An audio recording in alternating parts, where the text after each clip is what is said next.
Ladies and gentlemen, thank you for attending and welcome to this session, Unlocking Ambition, How Non-Party Stakeholders Are Contributing to the Low Carbon Transition. We have an exciting panel today that will basically bring us representatives from innovation, standards, reporting, methodology, and companies. And we'll really be talking about examples of what companies are already doing and the tools that we need to really push that ambition further. We've made a lot of progress already since COP21. We already have almost 200 companies committed to set reduction targets in line with 2 degrees, science-based targets.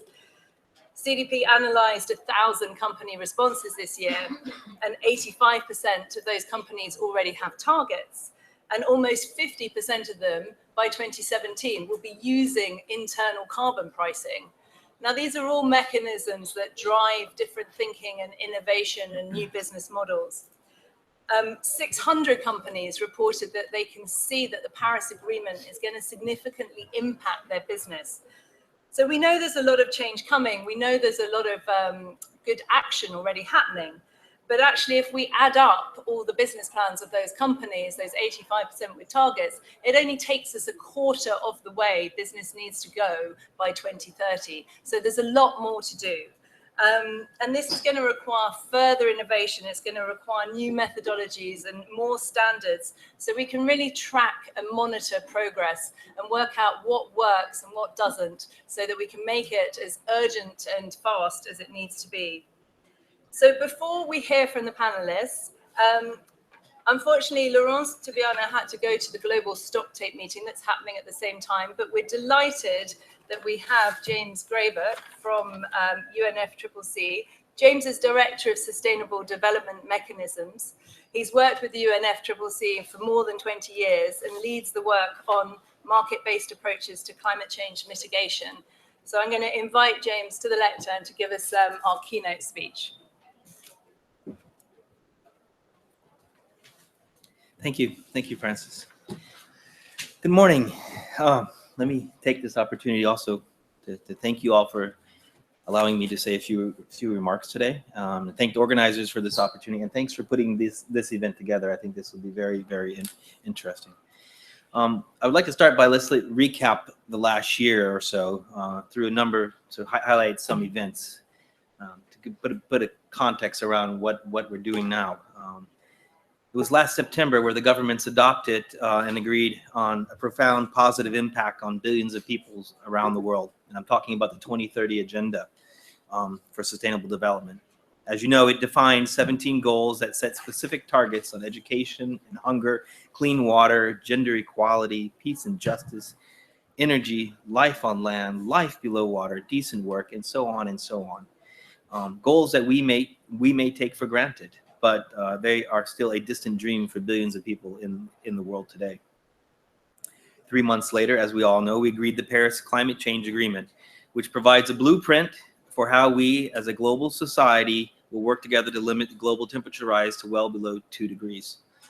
The Paris Agreement challenges all of us to chart a new trajectory for our collective development. To achieve that, we need to address many issues across sectors, regions, cities, organizations. These issues will, if we are successful, also contribute to the 17 Sustainable Development Goals. Now we fast forward to October, a few months ago, where in Montreal, the International Civil Aviation Organization took the first ever decision to stabilize international aviation emissions. And only a few weeks later, the Montreal Protocol adopted the Kigali Amendment, which is the first ever decision to which is allowing now us to phase down and out the use of HFCs, a very highly potential greenhouse gas. And as if that wasn't enough, as you all know, last Friday, the Paris Agreement entered into force. So I think we're seeing an acceleration of the kind of things that need to happen in this world, including in climate. I'm reflecting on all this to share that it's about the speed and the positive momentum that we're seeing. And all these things are for the good of our planet. And I think this has been a tremendous effort over the past year, and I think it's something we need to reflect on in that sense. because this momentum invites us to continue it and to really take the concrete action. And I'm hoping today we'll hear about some of these opportunities and how innovation is going to help us do even more. Because a low carbon transition is the pillar to this trajectory that we need to be on. We have the target set by science, as we know. 2-degree target requires that our global society achieve climate neutrality by the second half of the century. You've all heard this. It's a very daunting task we have.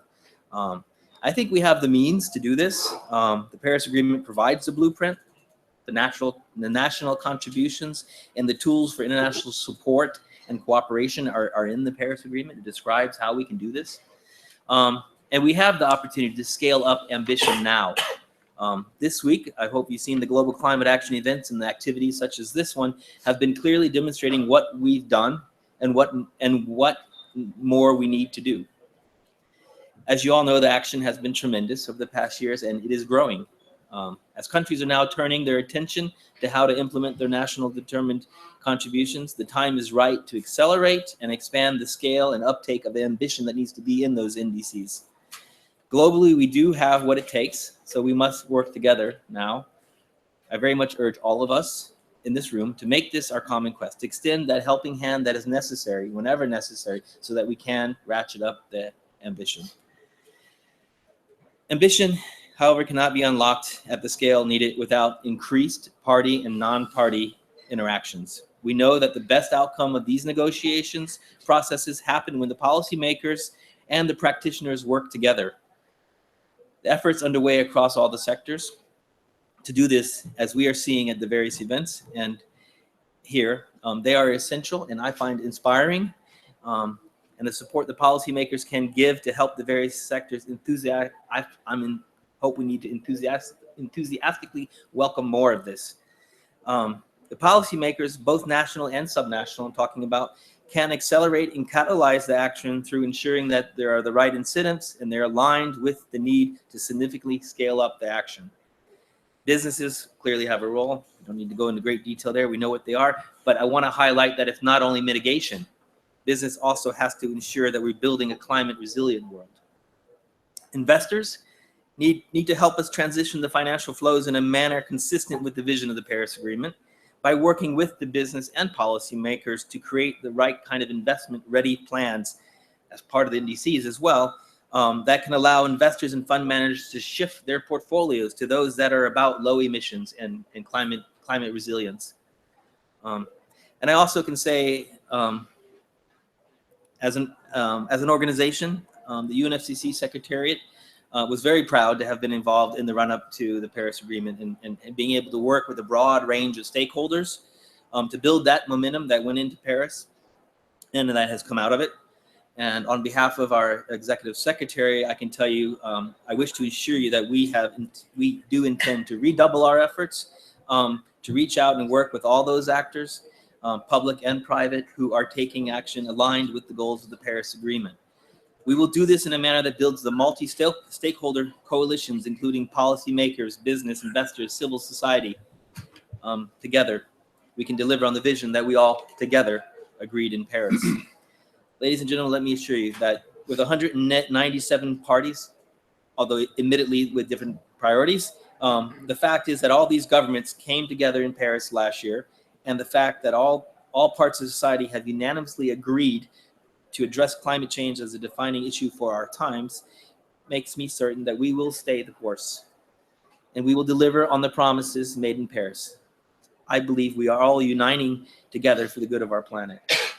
I wish you success this morning in this event and trying to take the concrete ideas and unlocking ambition, and would like to thank the organizers again for the opportunity and thank them for their continued efforts to drive the ambition that is needed. Thank you.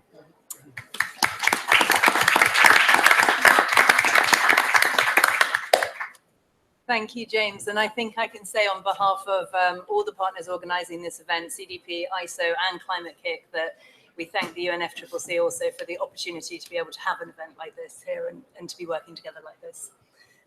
So after those words, let's begin with the panel. So each panelist is going to talk for 5 to 7 minutes to talk about the work they're doing, and then we'll bring it together for a Q&A with the audience towards the end of the session. So I'll introduce each panelist one by one, starting from my left-hand side. Our first speaker is Ian Short. Ian's Interim Chief Executive Officer at Climate-KIC.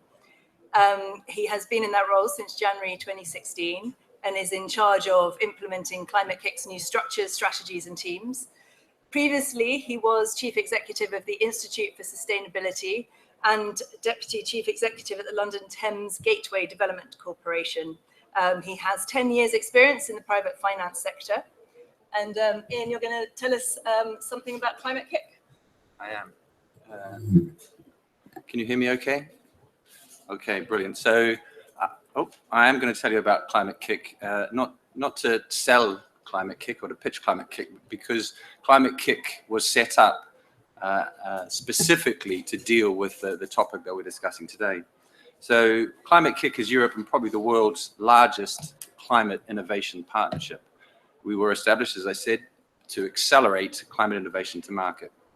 In the few minutes I have now, what I'm going to do is to take you through a little bit about where we've come from, who we are, and give some practical examples of what we do, so you can see how some non-party stakeholders are driving the transition to a low carbon or net zero carbon economy. So our mission, as it says there, is to bring together, inspire, and empower a dynamic community. So we are a community at the core. KIC, K-I-C, stands for Knowledge and Innovation Community.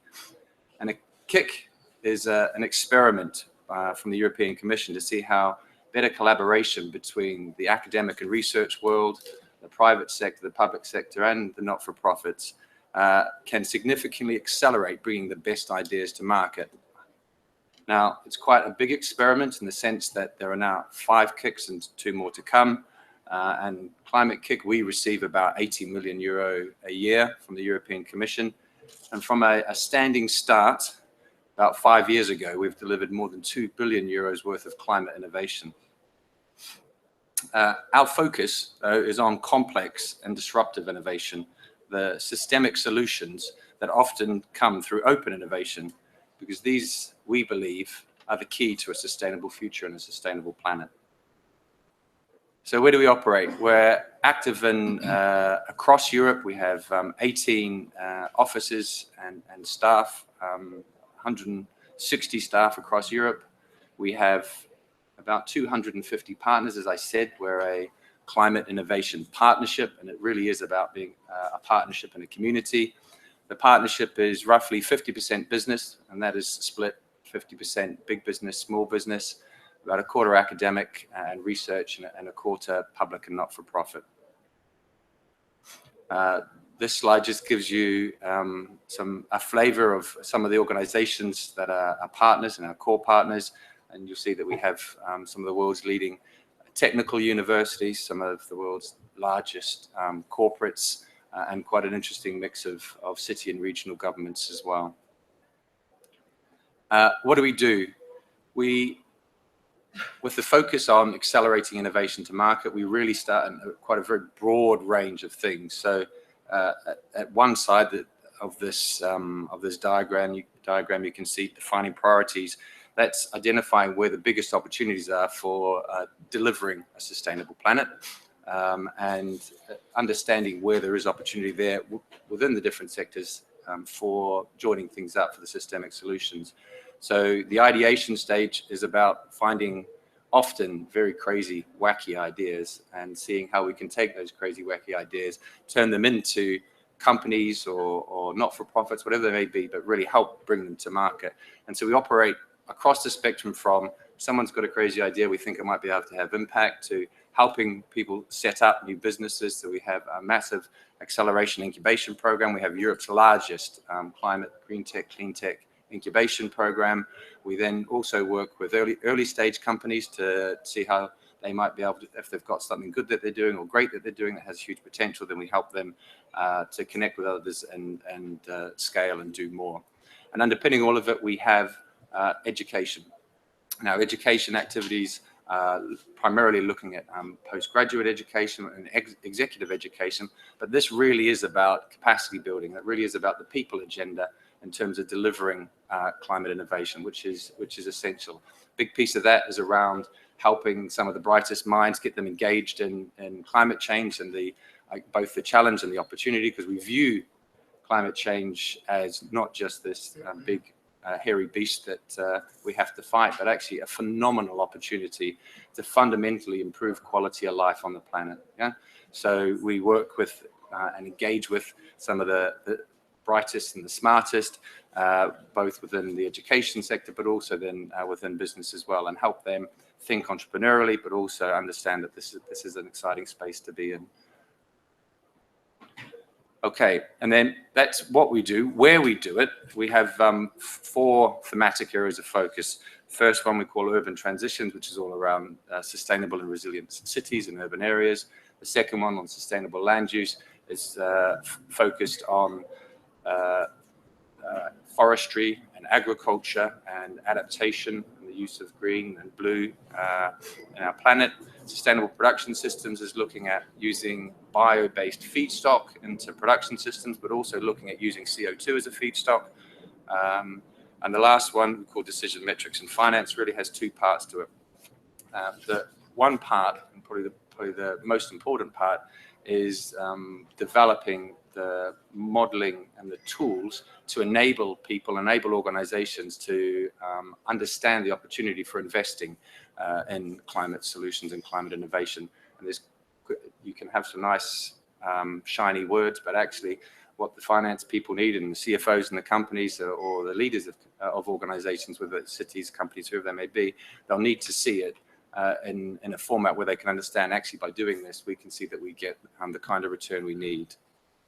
And then the second part of the decision metrics and finance is then the financing, bringing the trillions that we need in to deliver the next global economy, the net zero carbon economy. Okay, so I'll finish with 3 examples of programs that we run. The first one is called Smart Sustainable Districts, as you can see there. In the cities space and cities innovation, the agenda isn't about looking for new wonder technologies. The agenda is about joining things up that already exist. So cities are big, complex beasts, often delivered, invested in, delivered, developed, managed in silos. So the agenda really is about breaking down those silos and looking at the value that we get from joining together the energy, the waste, the water, the transport, the mobility, the buildings and communities as well. In the urban space, cities are often too big and too complex, and the governance structures and the ownership structures are too complex to be able to deliver lots of things in a joined up way. So it's at the district scale that we see real innovation being delivered. So I guess the flagships in terms of showing how we will live in urban areas in the future are happening in the districts. And we're working, as you can see, with a number of districts across Europe, and just saw colleagues from Climate-KIC Australia. Just had a quick chat before, and we just had the week before last was in Australia and had workshops with Australian cities as well around this agenda too. So this is not a European initiative, this is a global initiative.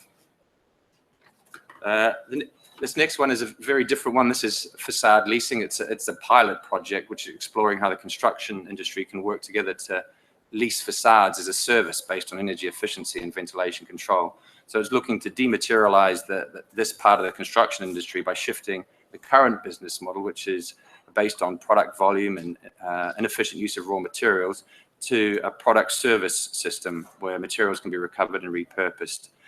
For commercial buildings, this model could significantly extend the life of buildings, greatly reducing the whole life cost. And in a competitive construction industry with a large number of intermediaries, the challenge is to foster collaboration and build direct channels between building owners, investors, and facade fabricators. And my last example and last slide is a program called Oasis. So Oasis started when a small number of the world's largest insurance and reinsurance companies came together and agreed that with increasing risk from climate change and with ever increasing uninsured losses, a new approach was needed to analyze and price risk from extreme events. There are now more than 40 of the world's largest insurers and reinsurers involved with a range of programs that have the potential to transform the world of risk assessment because of its transparent and open access nature. But this isn't just for the insurers. This is about the insurers leading something, driving something, delivering something that will be able to deliver a fantastic asset for delivering sustainable cities and a sustainable planet more widely. Okay, and with that, thank you very much. Thank you, Ian. That was very interesting. Can I just ask a quick question on the facade leasing? I thought that's slightly blown my mind. Is that actually happening, or is that a concept? No, it is happening, and it's I guess it's part of the servicization, the global servicization, right? That we move away and we think about doing things in a different way, different business models.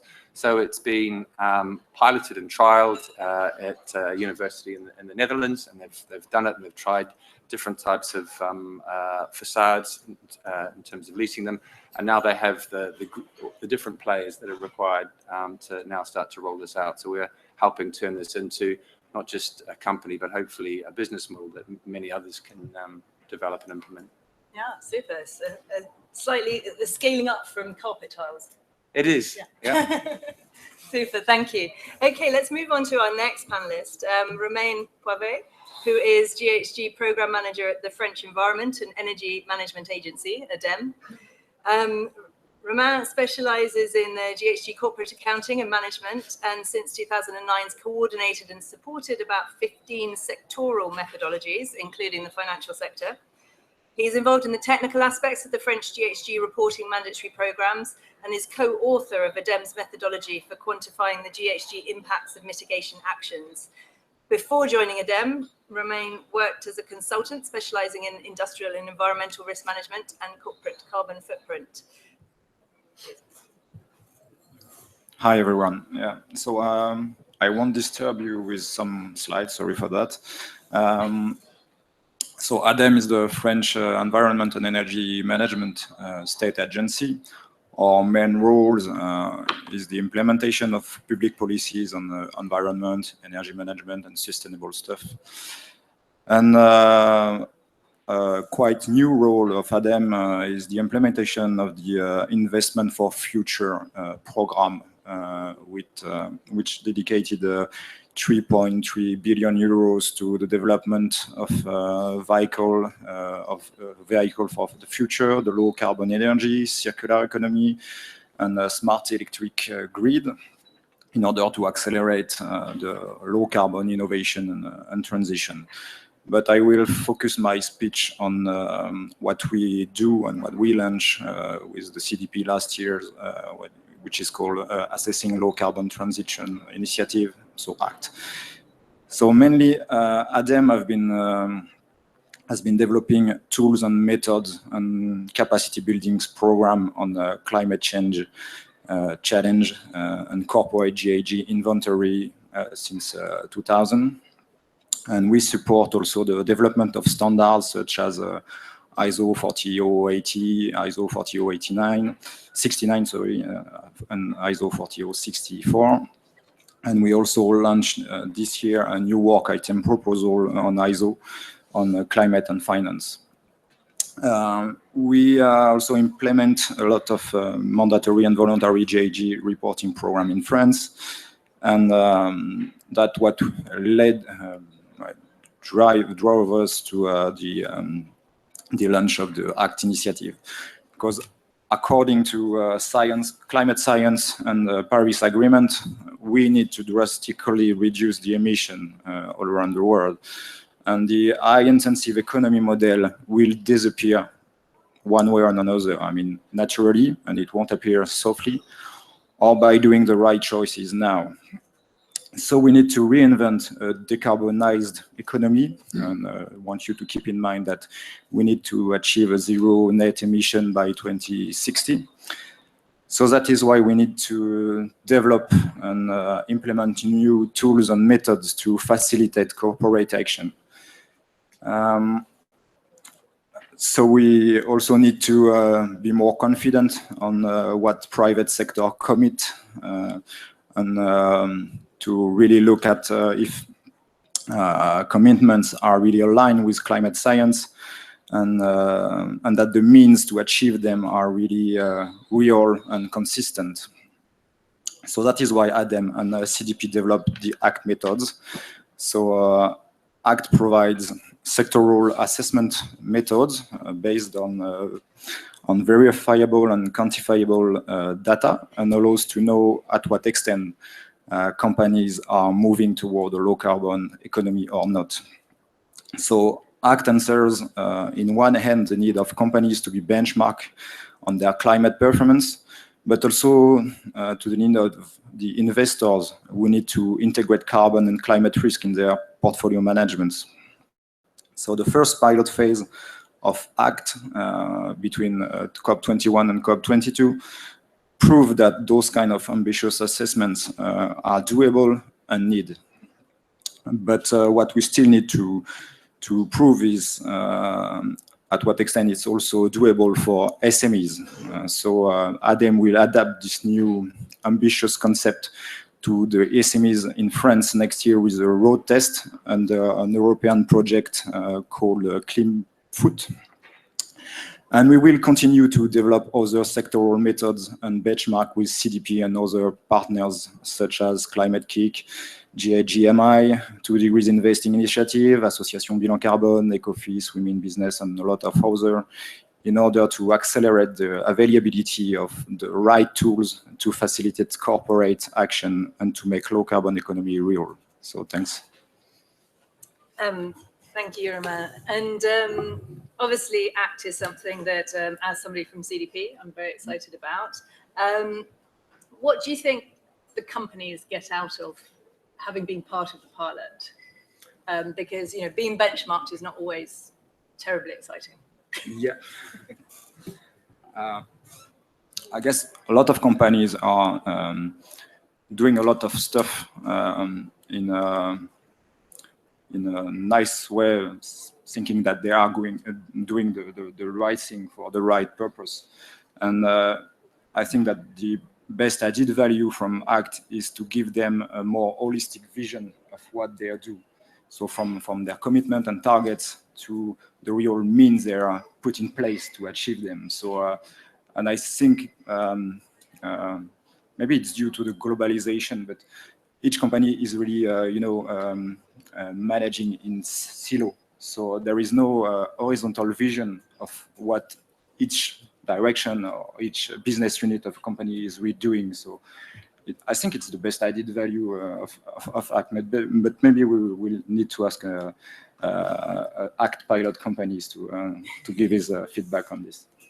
We'll hear from EDF later. Thank you. So our next panelist is Tom Baumann from the International Organization for Standardization, ISO.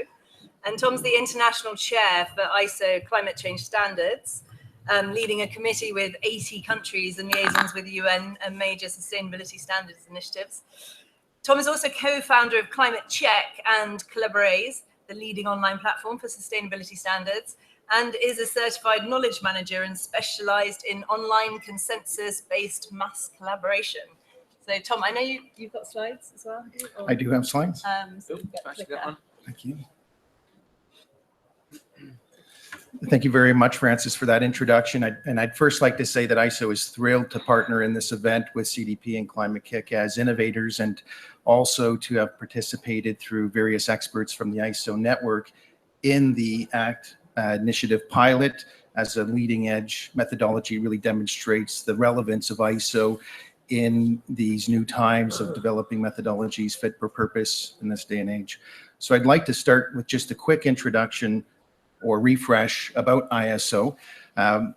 First, to identify a few popular ISO standards that you might have seen in some of your work or experience over several years. For example, 14001 Environmental Management Systems has been around for 25 years and has just released an entirely new version just before last COP. The point here is not only is there 1 million, or actually over 1 million organizations that have been certified to these management systems that work together, including energy management, they represent an opportunity to fast track new methodologies into these existing systems and to have uptake and impact much more readily. So ISO is 70 years old, has over 100,000 experts in its network, and they're quite busy. Last year, for example, they developed 1,500 standards, which equates to a standard every 6 hours, every day of the year. What makes that phenomenal is that ISO follows a double consensus model. So not only are experts from a multitude of stakeholder groups, it's also globally, so 163 countries around the world. And it's important to note that 3/4 of ISO's membership come from developing countries. That's a significant, important fact in terms of ISO's participation. Some more figures here to demonstrate that the ISO network, not just ISO standards, is truly global and expansive. Over 3,500 committees, as well as 700 liaison organizations, including the UNFCCC Secretariat and CDP as well. It's also important to keep in mind that ISO standards are supporting trade and sustainability through policy neutral, program neutral standards. So they are meant to apply around the world. They're not for particularly any one program. They harmonize best practices from countries and voluntary standards in order to help improve compatibility and consistency, as well as comparability. And ISO standards are voluntary. They are sometimes taken into or referenced by laws, but they're not mandatory otherwise. Just a quick snapshot of some of the many publications over the 25 years or so that ISO's been involved with environment and sustainability. Not enough time to really go into all of them, but you can see a quick snapshot there. Now to talk more about some of the climate change standard specific work, as Francis had mentioned, 80 countries, so that's 80 national standards bodies and their national standard systems that send experts to the International Committee and then help deploy the standards nationally. So that helps in not just developing the standards, but the entire context around them. Some of the liaisons that are involved in the Climate Change Standards Committee include the UNFCCC Secretariat, CDP, World Resources Institute as part of the Greenhouse Gas Protocol, Gold Standard, IETA, Greenhouse Gas Management Institute, and the standards are related to both mitigation and MRV, as well as adaptation, which is a new area, and really I couldn't give you a fair overview of adaptation in this quick overview. But more standard that's of particular relevance to this event, ISO 14080. I have a few slides to dig into that.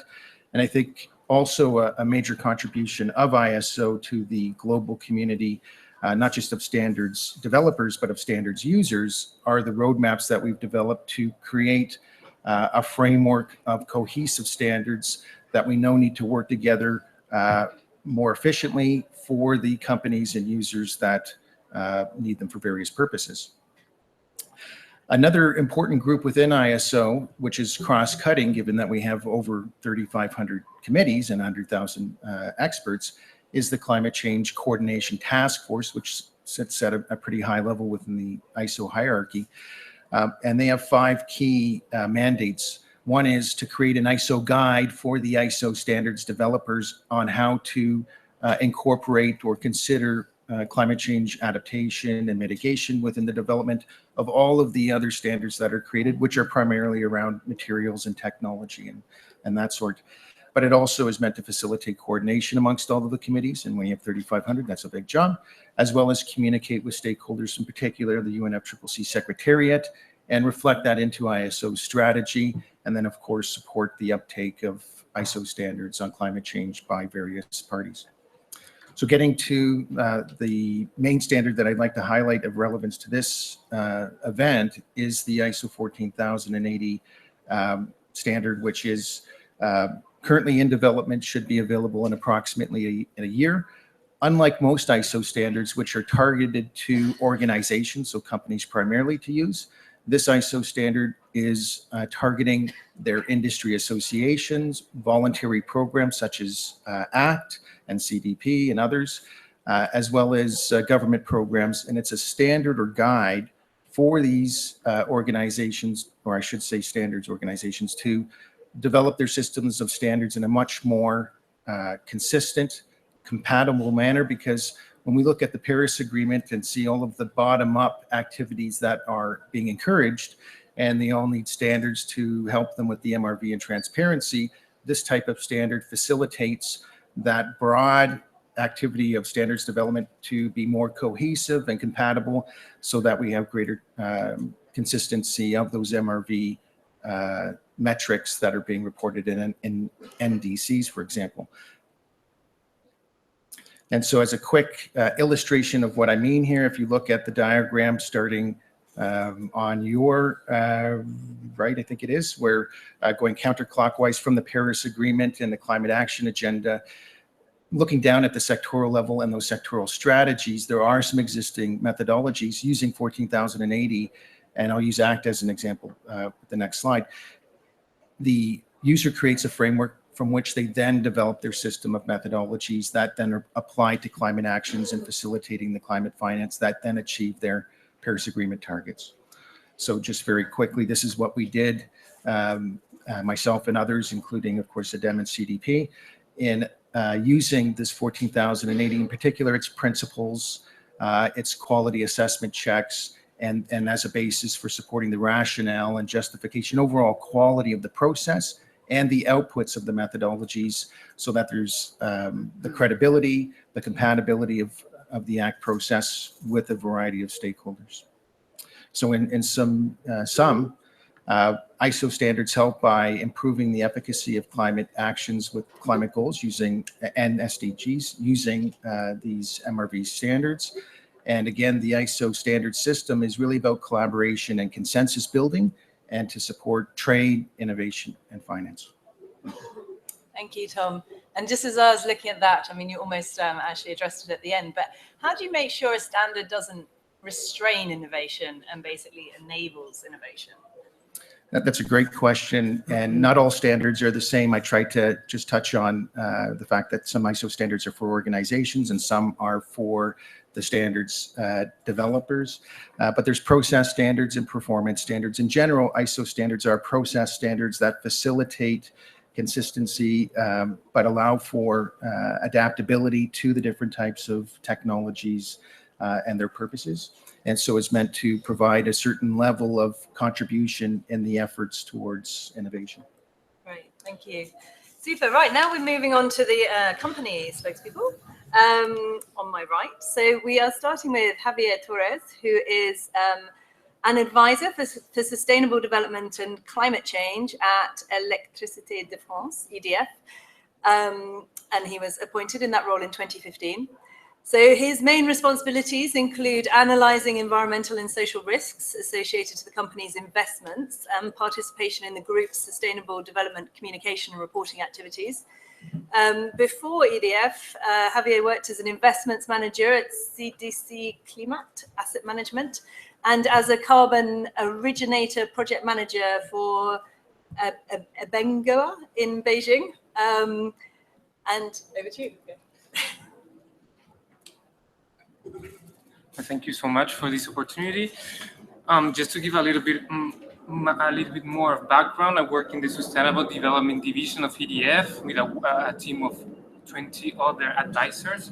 The Sustainable Development Division of EDF manages issues related to environmental matters and also advises on sustainability in general to the company.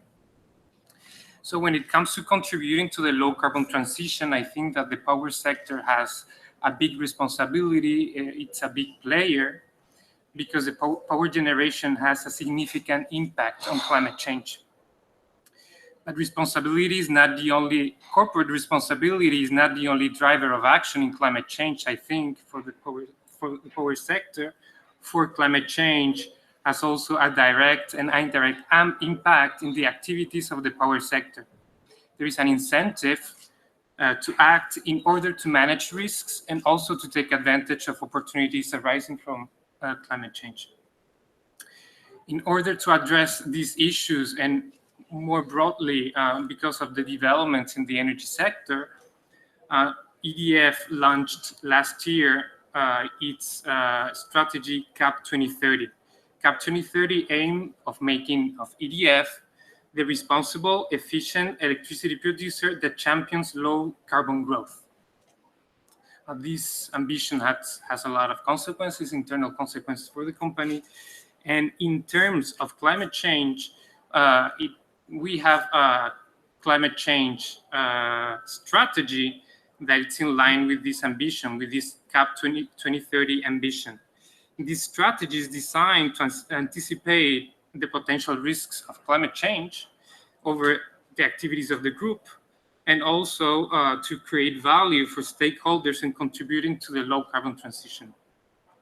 This climate change strategy has a double focus.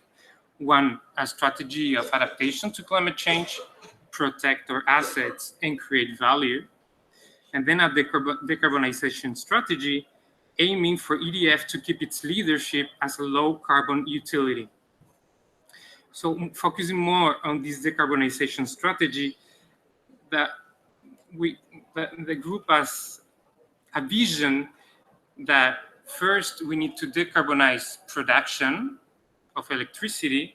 Actually, we have a very ambitious objective of decarbonizing production that I'm going to talk about later. Then to contribute to increase the electrification of end use, and then to help consumers to consume more efficiently through innovative solutions and tools. Focusing on this decarbonization strategy of production, which at the end of the day, production of electricity is the biggest thing that, I mean, decarbonizing the production of electricity is the biggest thing that we could do as an utility to fight against climate change. The group is very often identified as a big emitter, as a big player in terms of CO2 emissions, which is a reality because we are a very large utility. We have a certain amount in absolute terms of CO2 emissions. But when you look at the picture in terms of relative emissions, in terms of CO2 per kilowatt hour, you may realize that EDF is a very low carbon utility and we are very performant. For example, in France, we emitted 15 grams of CO2 per kilowatt hour last year. In Europe, we are around 90 compared to an average of 300 grams. And worldwide, our track record is about 100 grams per kilowatt hour, 95 last year, compared to a world average of 500. So this performance is the result of an industrial policy and commitments over the years towards climate change. Actually, the company has been identified June this year, by Thomson Reuters as one of the players, within the 500 biggest firms in the world, with the best track record in decreasing CO2 emissions, absolute CO2 emissions and intensity also. So we are a leader already of low carbon, this low carbon transition. And in order to keep this leadership, in 2016, very recently, EDF declared an objective to go even beyond on decarbonizing production and to, I won't say the right words, which I don't have. So actually, it's to go beyond the requirements of the COP21 and dramatically reduce CO2 emissions for the group in 2030. This is the ambition, this is the objective of EDF for 2030, in line with this CAP 2030 strategy of becoming the responsible, efficient electricity producer that champions low carbon growth. How are we going to do this? How are we going to reach this objective? Actually, lots of decisions have been already taken towards decarbonizing production at EDF. For example, we are intending to reduce the portfolio of carbon-intensive assets. In France already, we have shut down almost 3 gigawatts, 2,800 megawatts of coal-fired power plants, We still have 2 in place, and we are pledging for a carbon price high enough because these power plants are there for security reason, network security reason. So we are pledging for a carbon price high enough for keeping these coal power plants idle. In the UK, where EDF owns 4 gigawatts of coal capacity needed in order to assure the offer-demand equilibrium, we are intending to shut them down in 2025, subject to approval by the British government. In continental Europe, excluding France, EDF has launched a strategic review of all its fossil fuel power stations. And moreover, the remaining coal power plants, there's projects to increase the role of biomass. These projects are underway. Not only we want to decarbonize the portfolio, we also want to keep or to increase the role of low carbon energy, low carbon production. Actually, EDF already is a leader in renewable energy. We have the largest fleet of renewable energy in Europe, including hydropower.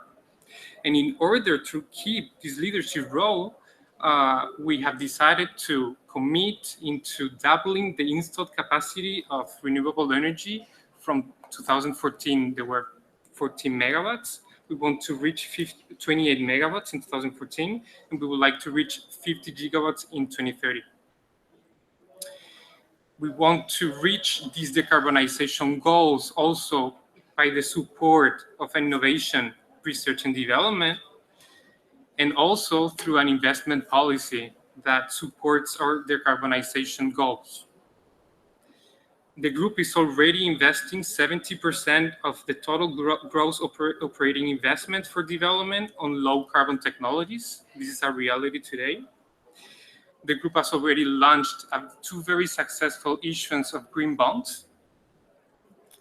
We have raised around $3 billion through green bonds. We also have a set of internal carbon prices that allow carbon investment to be more attractive when the company decides to make an investment decision. And we also have a commitments committee that examines the compatibility of investment in the company with the objectives of CAP 2030. So what is next? So those are the means. The objective, the ambition of the objective is to go beyond what is required by the Paris Agreement somehow.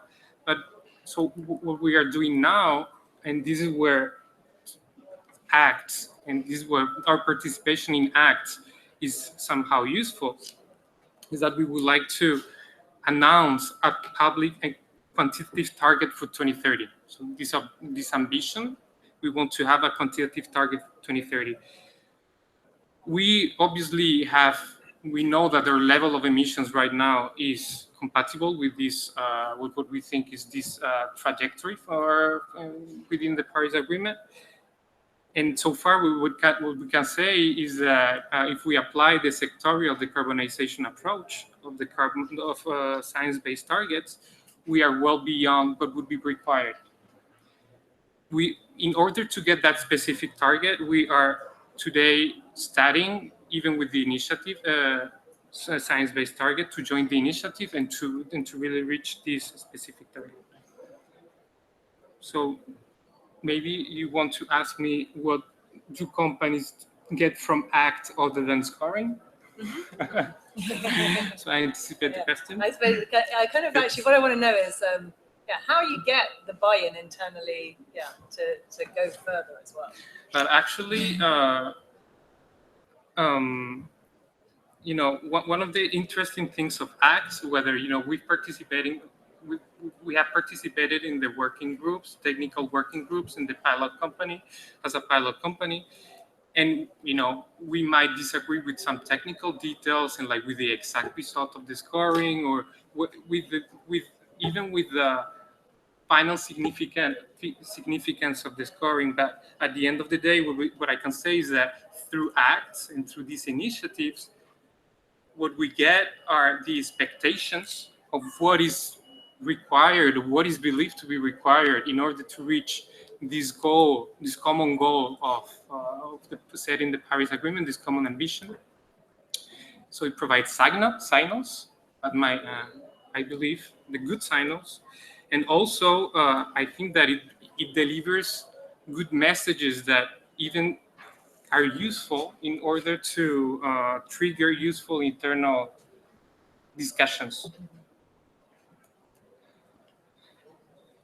Thank you. Okay, I'm going to move on to our next panelist. who is Jan Rabe from Siemens. Jan is the current Director of Sustainability at Siemens. He began his career with Siemens in 2001 at the Siemens Management Consulting. Before being appointed Director of Sustainability in 2015, he was acting as Strategy Vice President for the Wind Power Division of Siemens. He holds a degree in Industrial Engineering. So, Jan, over to you. Yeah, first of all, thanks for having me here. It's always a great pleasure with CDP.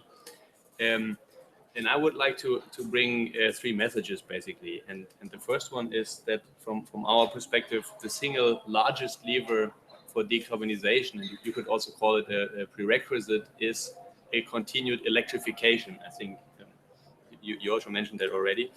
And then secondly, I would say a few words about what companies like Siemens can contribute, and give examples from what we are doing. And then I will land at that actually, from our experience, this comes with a very positive business case. So it's not about how much can we afford to decarbonize, but rather how can we afford not to decarbonize.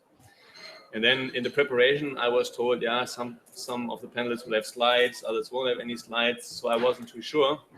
So I said, I got to have at least one slide for the first point. And this looks very complicated, but in fact, it is actually, oh, that's a nice one. It should actually be, okay, that is not the one. Anybody from CDP know where the slide is? I can alternatively also, Where is of it course, back? do without. Oh, Yeah, in the back. I think we were just going there.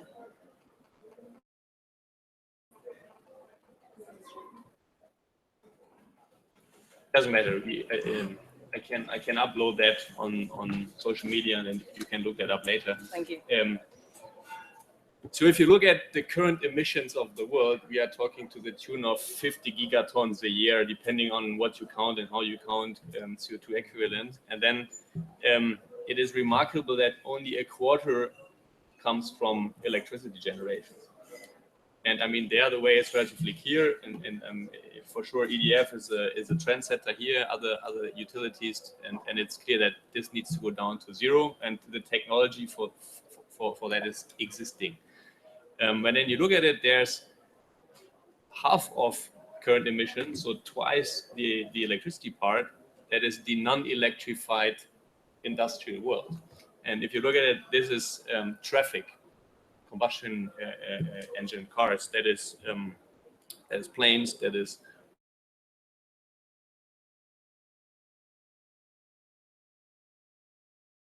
heat, be it.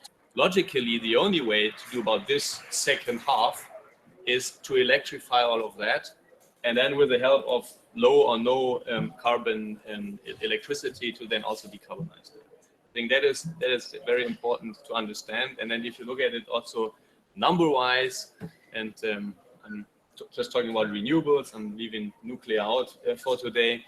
We have a global scale of renewable of roughly 21%. Bringing that up to 100% is anyhow the clear direction. But then, with what I've said before, we actually will have to go to 300% renewables based on today's size, because we also have to decarbonize the non-electrified world. So just that to set the stage. And then companies can, of course, contribute, and can also contribute independent on any political direction, or whether a big country decides to change its course, yes or no. Still, we can do two things, and Siemens is doing two things. One is to provide products and solutions that then again help customers to reduce, like EDF, one of our customers, for wind turbines, for example, so that they can save carbon dioxide. And here Siemens is helping customers to save a little more than 500 million tons a year, which is a remarkable big number. That's half the emission of the Federal Republic of Germany. And the second thing we also do since last year is that we have set our own ambition, and the ambition is to become carbon neutral by 2030 latest. The internal plan is more aggressive, but we will for sure commit to 2030. And with that, we have been the first large industry company to announce that. And to my last point about the positive business case, and also, I mean, are there a lot of corporate representatives from other companies? You put their hands up if they're from company. So they're at least, yeah.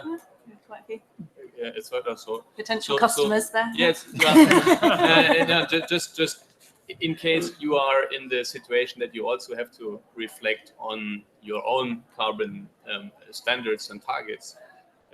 Just what I can share from our target discussion was that relatively early in the discussion I had with our board, we didn't discuss a minus X% target by the year Y. But we said, well, at the end, ultimately, the only natural goal can only be zero carbon neutral. There cannot be any other logically argued target. So then we discussed, okay, if the target is clear, what is the right target date? Until when do we believe we will be able to get there? And then the guiding principle for us was to say, okay, we want to do it with a positive business case. If you think about a company like Siemens, I mean, we are not a small company, but we have a more than 100 million petrol bill every year. We have a more than 300 million electricity bill every year. We have a 500 million airfare bill. And then if you think about carbon dioxide, you always talk about fuels and then also cost. And thinking along these lines helped us to also prioritize very good investments that we could also have taken before, but somehow they weren't really prioritized. And as one example, since last year, we are investing 100 million in our own factories. We have 300 factories around the globe. And the return on investment, I just checked that end of last week, of what we had spent so far is a little more than 4 years. And we said 5 years we want to get. And so there's really a lot of low-hanging fruits, what we haven't thought, and this will have a big impact. And then, of course, we will also to continue our own electricity procurement to have that based on our own high-efficient gas and no-emission wind turbines. So this is our commitment and the reasoning. And we also believe, and we have modeled that for some few countries, that also decarbonizing countries, societies, has a positive business case macroeconomically. Because if you think about it, burning fossil fuels and spending money for that, you mainly spend those money on extraction rights and these things, or you have to anyhow import that from foreign countries. So this doesn't create a lot of jobs in your country or in let's say in the European Union or wherever the region your country is. So I'm very optimistic that no matter what some short-term deviation we face at the moment, this will come anyhow. The good question is, will it come fast enough? And do we want it to be through in 1 to 2 generations, or do we take 4 or 5 generations? I mean, it will come automatically. And to ensure all that, we will have to be more clear on things like carbon price. I mean, that has been mentioned before, to make this transition even faster, as it has a positive business case anyhow. So the faster we do, the better we will be off as companies, but also as society. Super, thank you, Jan. I have a question that I'm going to ask you, but just to remind the audience, I'm going to open this up to Q&A. So please start thinking about questions. I presume we're going to have some roving mics, and if people make themselves known at some point and catch the eye, we'll be able to go straight into Q&A afterwards. But Jan, on that point, you were sort of touching on carbon pricing, and obviously, I believe the German plan did get through yesterday. The question I really have is how can policymakers support this work and make it happen quicker and more successful? And then hopefully other panelists can also sort of answer that. I mean, again, if you take carbon price as an example, and there are also other means to support the whole thing, like minimum standards, etc. The first prerequisite is that whatever is done, it's done in a prudent and then reliable manner, so that when a country says this is the regulation, or if the EU or the world says this is going to come, then it shouldn't completely roll back just because there's a new administration or similar. So that is very important. And then, I mean, of course, a price on carbon needs to be set in collaboration with all our trade partners, so that not emissions are basically pushed from one region to non-regulated areas. But from my perspective, this has a little bit been used too much as an excuse, because you could also think about it as some sort of an added value tax. So let's say there's a shipload of steel coming into the harbor of your country or your economic region. You could say, okay, has that been priced? And if not, we will price you at our borders. And so eventually, and there are many countries, also China, going into carbon pricing mechanisms. We won't need this, but this should not prevent us to introduce carbon pricing, let's say in the European Union or other economic zones. Roman, do you agree from the French perspective? Yeah, Nelly, from the French perspective, as a state agency, I have to say that I'm in favor of strong mandatory program, because we are facing the fact that all voluntary programs are a good thing, but they are inefficient enough to achieve the low carbon transition. Otherwise, we won't be there today. So I guess that public policy can really help the metamorphose of the economy model. And for instance, in France, we have this program called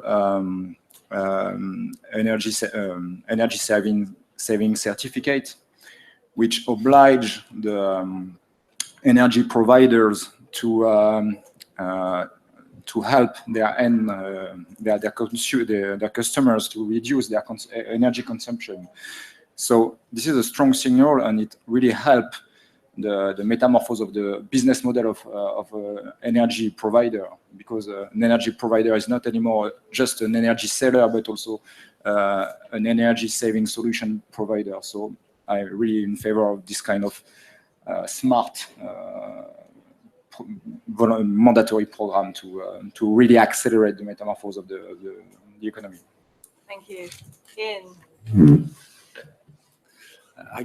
I guess we kind of view that there's two sides to this. So carbon pricing is looking at making sure that you capture the cost of carbon, right? But actually the other side of it is capturing the value. And actually equally, we need to have a better mechanisms for valuing the interventions and capturing that value. So in the city space, one simple way of articulating this is when we're working with some of the districts, and we're working with quite a broad range of the developer and the landowner and the city and the utility company and the local communities. We say, if we put in a park or some green space into a community, you know, what value comes from that? Yeah, so you get value from the property around it will go up in value.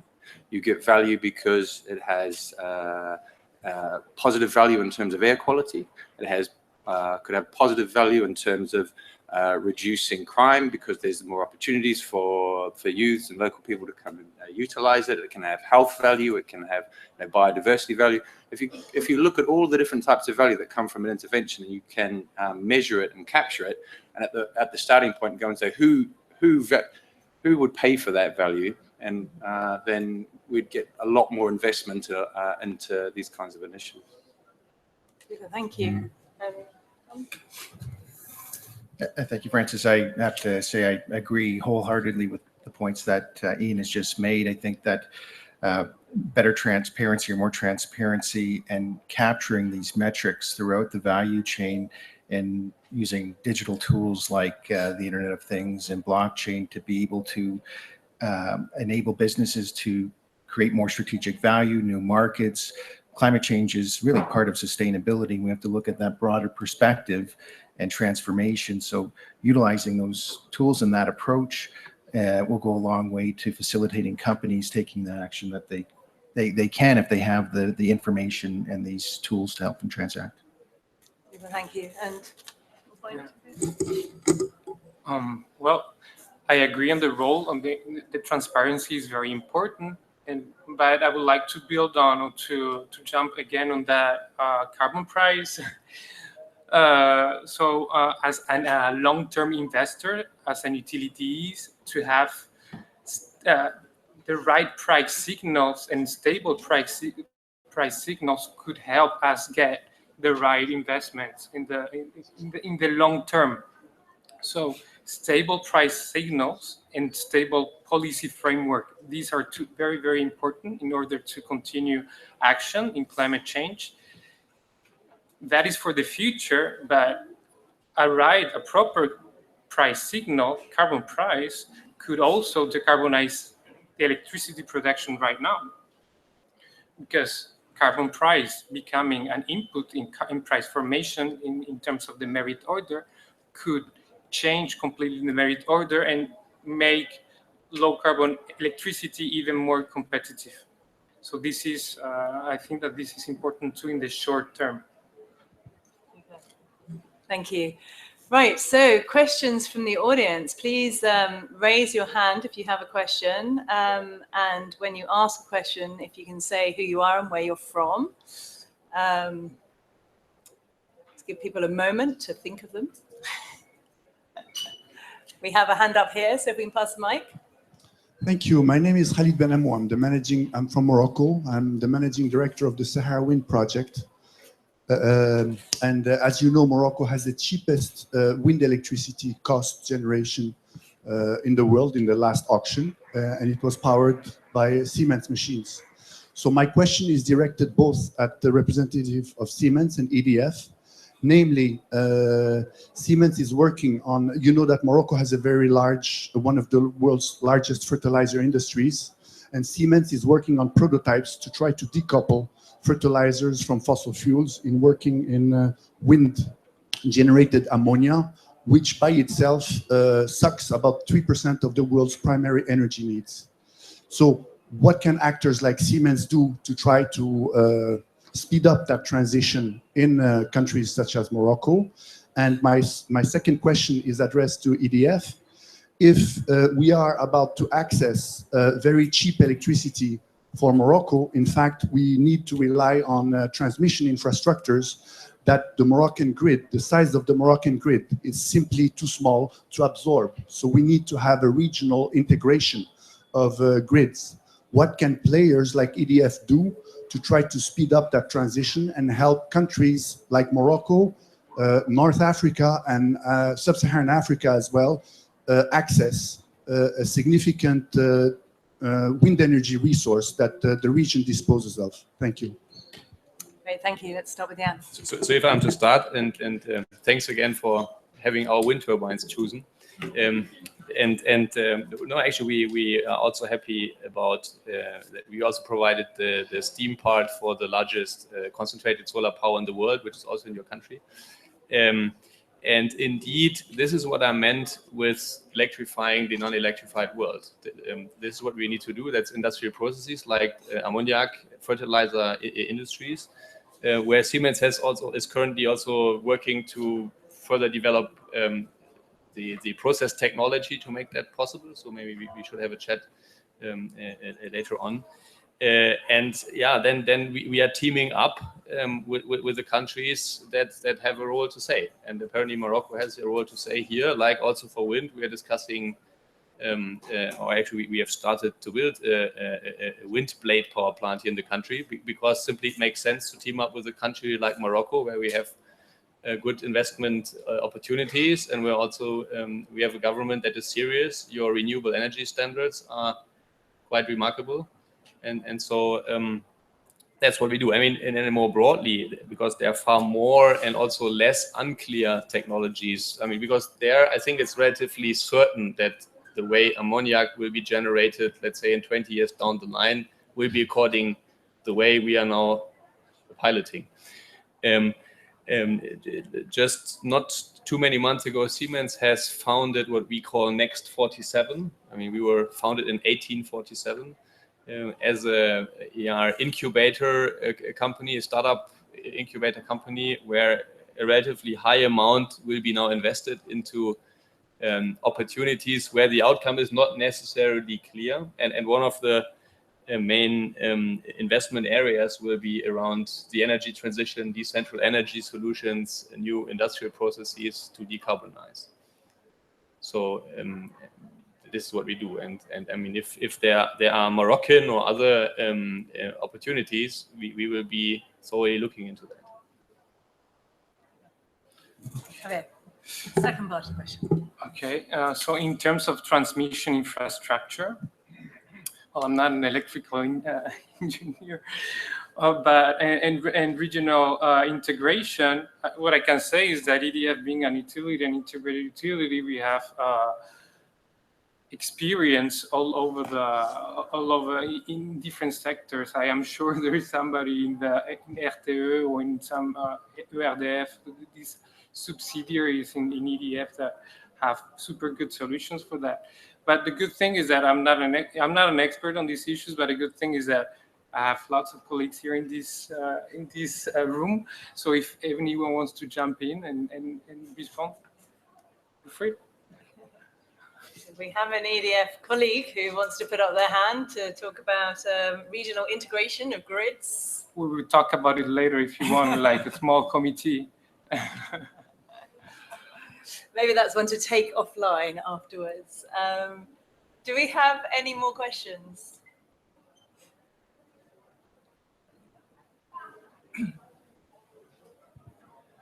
I'm Patrick from South Pole Group. It's probably a follow-up question to the previous one. I'm being involved in carbon markets and climate policy for 15 years. I have to say, I think it could have gone faster. And my hopes today are probably rather in the business case for climate action. And as you said, and it was very encouraging to hear from both Siemens and EDF that there is already a good case for climate action. And if we think of renewable energy, we see the price of generation coming down significantly, thinking of wind or solar PV. Sorry. And the question, and I think this will be the main driver towards low carbon in the future. I think that the markets will do the biggest contribution. It would be nice if policy could help, but I think at the end of the day, the pockets always speak louder than these negotiations here. And in going towards the decarbonization, especially of the electricity sector, where do you see the biggest barriers? Because I think PV is very cheap, but there are problems still in storage. There are problems with grids, which was mentioned in the previous question. So where do you see these barriers, and especially in the context of developing countries that might face other kind of problems like access to finance, regulatory issues? So in thinking about a global decarbonization, and also the fact that most emissions growth is happening in developing countries, what are the biggest barriers and possible solutions? And maybe to extend the question also to other panelists, where do you see, in looking at all the climate action from companies, where do you see the biggest challenges by companies to move towards a low carbon future, and the biggest strategic opportunities? Francis, I'm happy to start. Okay. I mean, I have to say, at Climate-KIC and with our partners, we often look at the positive, at the opportunity. And so I'm going to start at the back end of your question, which is where's the biggest opportunity? And we haven't discussed it today, though. Tom, you mentioned Internet of Things.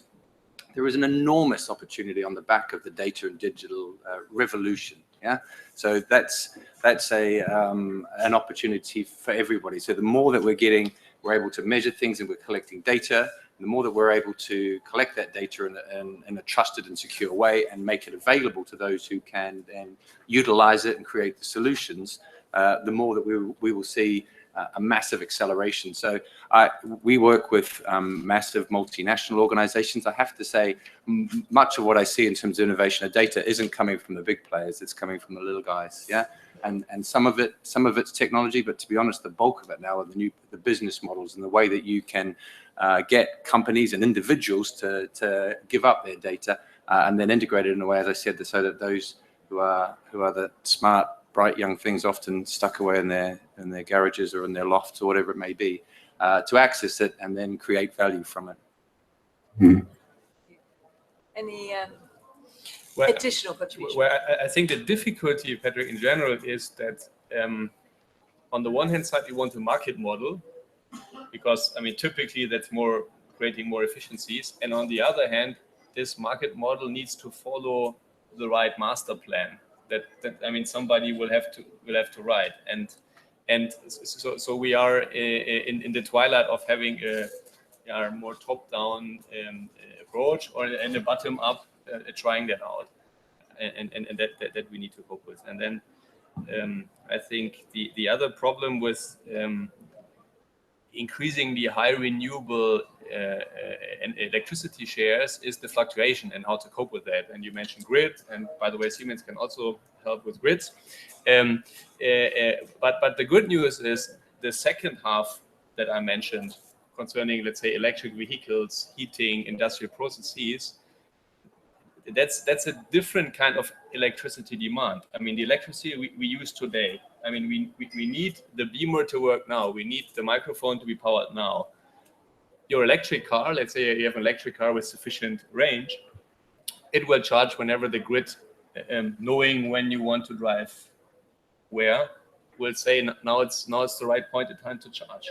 So there are, for these restraints that I see today in countries like Denmark, who have like 60-70+ % renewables, but also Germany has already more than 1/3 from dispatchable renewables, will go away once we electrify the non-electrified world.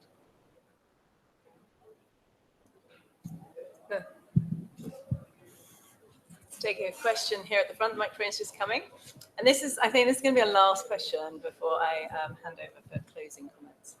I think we can squeeze in a question about ISO.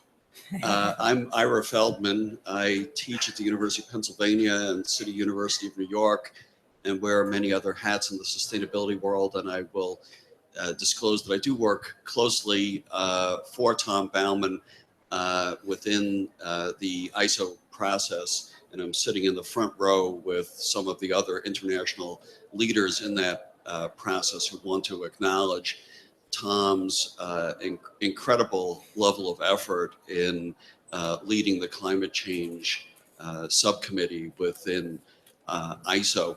I know, Tom, you only had a bit of time to delve into one of the many items in your ISO portfolio, 1480.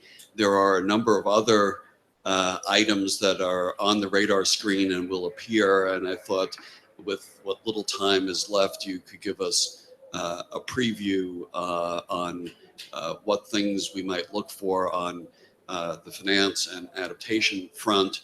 And I would also note that for those in the audience who are still baffled by the role of voluntary international standards, yesterday Tom participated in a panel at Law and Governance Day on the role of international voluntary standards in implementing the Paris Agreement and your distillation of that for those in the room who may not be familiar with the significance of voluntary standards.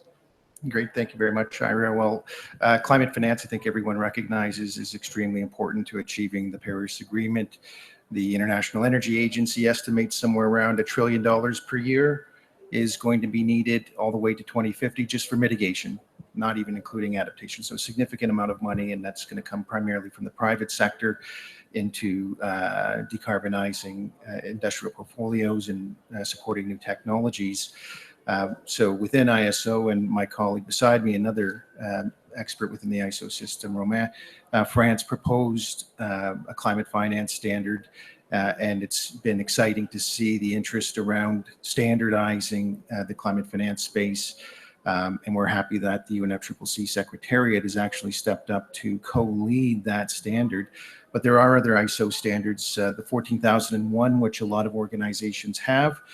They're developing related standards around monetization of emissions, for example, as well as related to natural capital, so that companies that are looking at managing their energy and environmental systems can better price and those aspects coming in and coming out of the organization that relate to its strategic planning, its investing for R&D, et cetera. And in addition to all of that, the adaptation standards, which we know are closely related to supply chain management to ensure that those aren't disrupted. We've heard quite a bit of those issues throughout the world as extreme events happen. And ISO is developing a suite of adaptation standards related to vulnerability assessment. The OASIS program that was mentioned is another very important initiative that relates to climate data that comes into vulnerability assessment, but the planning, the monitoring and evaluation, that entire system is being prepared as well to support organizations. Super, thank you very much. So is there a link between ISO and Climate-KIC on the OASIS program? I have a call with them later this month and a meeting later today. Maybe I'm fortune telling, okay. So we are going to have some closing comments from my colleague, Pedro Faria, who's Technical Director at CDP. Pedro oversees the development of CDP's disclosure platform, scoring systems and data.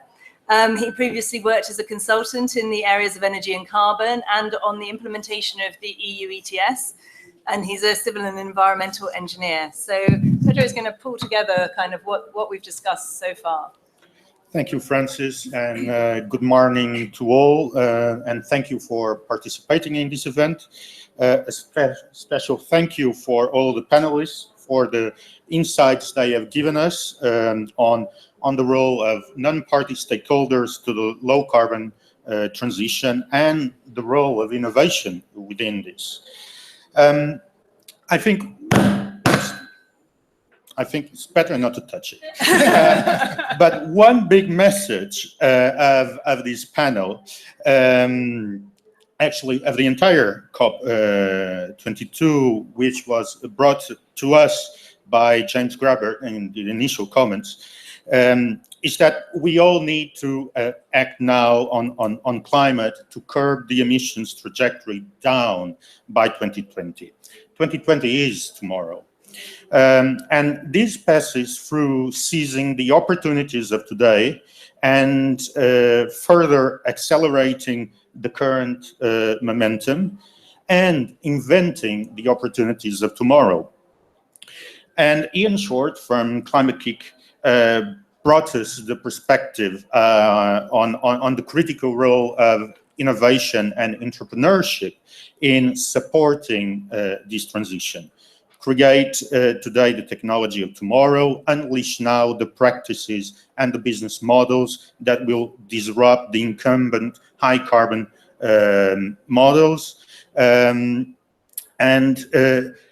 It's also been very clear that unleashing the future now, namely by breaking the silos of expertise, something that Climate-KIC is also trying to do, and is largely their role, in that there are huge opportunities and we will all benefit from them. We have heard also from major companies that are committed to climate action now and very committed to the transition and in exploring the opportunities of the transition.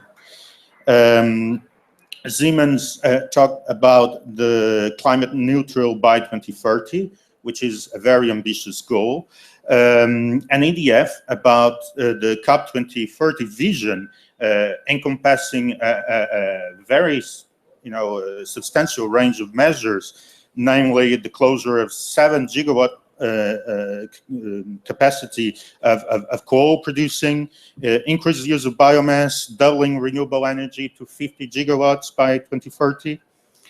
And once again, they are pursuing the disruptive opportunities of low carbon transition. Siemens talked of how the promotion of electrification, which is essential for the low carbon transition, is high in the agenda, and how they, it's an excellent excellent business proposition and value added, but also EDF. And the role of the other opportunity for EDF around energy efficiency and innovation with their clients in reducing the amount of energy that we need to produce to do our human activities on a daily basis. But innovation doesn't happen only at the company level. We also need organizational, financial, urban innovation. And Tom Baumann, who is himself an entrepreneur and an innovator, brought to us the importance of the many innovations at the organizational and institutional level that are happening through ISO. If I got that right, a standard per every 6 hours? Whoa. Using digital technologies, of course, to help that happen. Yeah. And of course, his point is that we need a new system of standards and a new way of creating standards in order to facilitate the transition. And it's really good to know that Tom and ISO are working on this issue, namely through the ISO 14080 standard or framework. And ISO 14080 allows the type of innovation that Romain from ADEME also told us about, and in which we are highly involved.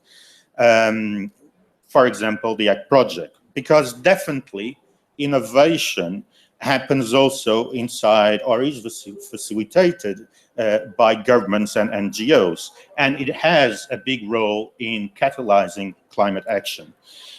Romain brought to us the policymaker perspective on existing efforts to provide the right tools and the supportive regulatory environment to facilitate and accelerate corporate action on climate change. He talked about the efforts developed together with CDP on the innovative set of methodologies that assess companies, if companies are ready for the low carbon transition. And we have also heard about EDF on the value proposition of these two companies.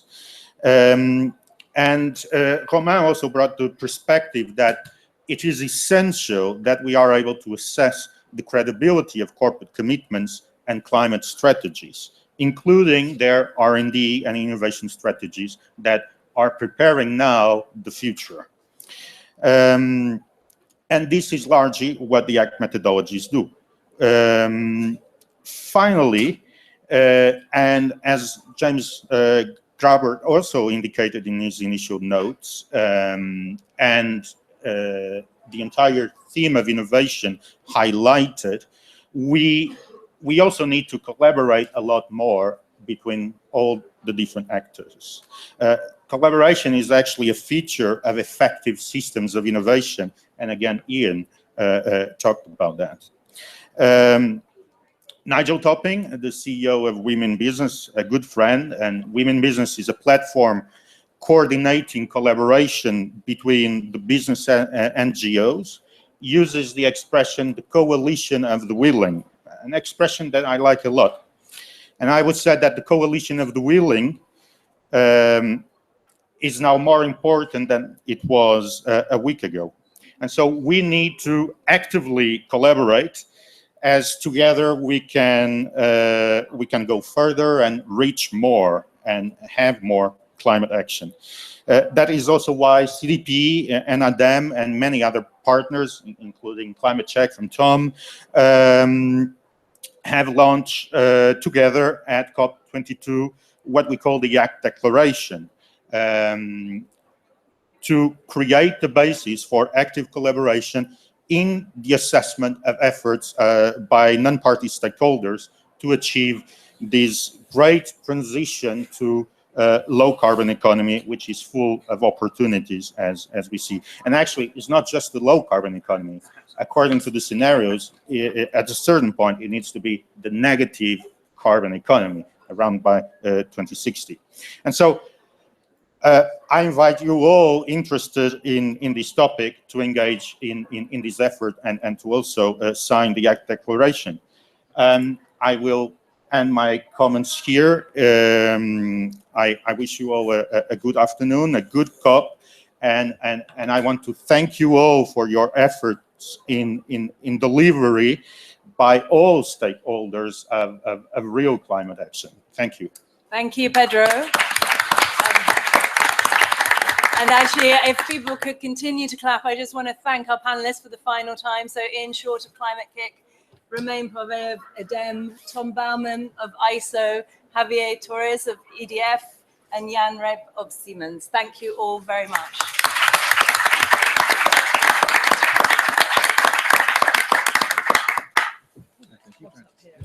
I thought it was just me, but it's nice.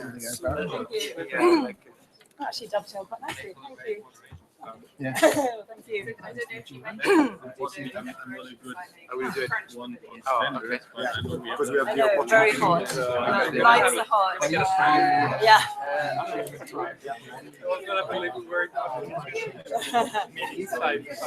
Well, thank you. And I know everybody always wants to ask the company's questions, so I'm glad that Ian sort of jumped in. Yes. So I'm going to just take. Hi there. How are you? Yes, yes. Eberhard. Hey, by the way, congratulations. We issued the paper, accreditation paper. Okay. Chicago. I was just trying to work out how to get the USB stick out. Well, she's the coach.